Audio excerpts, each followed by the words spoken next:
Nam Luang late yesterday, calling for the release of 1,300 of their comrades arrested after Monday's demonstrations.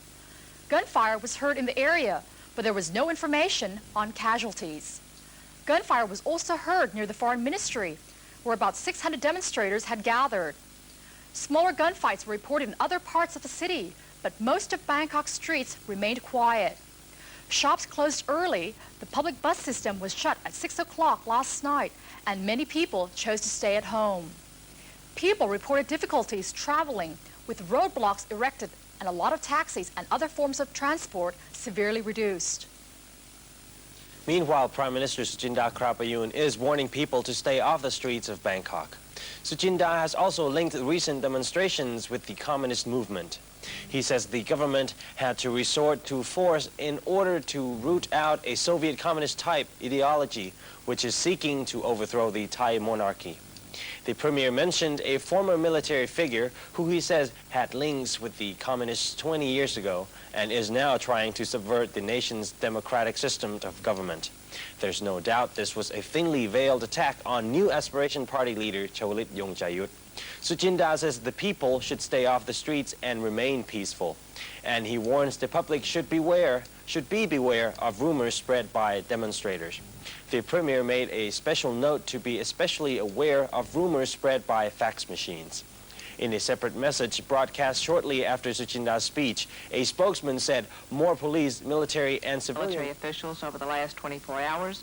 We continue to monitor the situation closely and hope the issues in dispute can be resolved without further bloodshed. Other countries have also expressed concern about the current unrest in Thailand. Britain criticized the use of excessive force against anti-government protesters.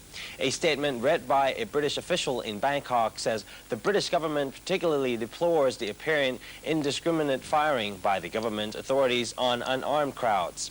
Britain also says it's concerned about the arrest of opposition leader Jamlong Seemeung and other peaceful demonstrators.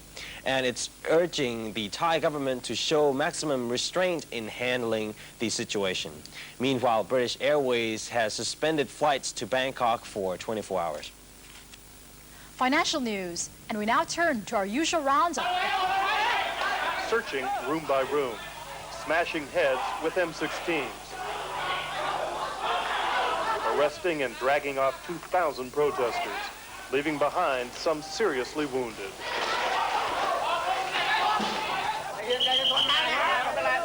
Dozens of men, women, even children have been reported killed since the violence began.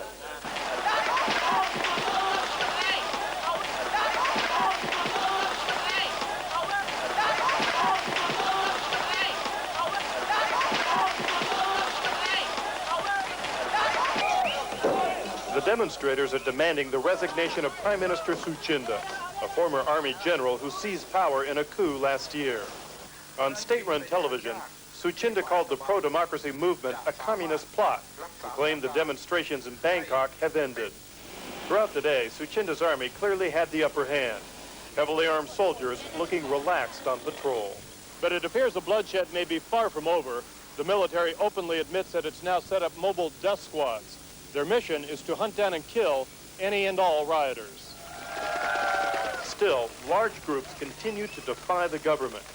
Thai newspapers report protests have spread to other major cities. It's a heavy blow to Thailand's multi-billion-dollar tourism industry and the country's image as a happy, peaceful nation with a booming economy.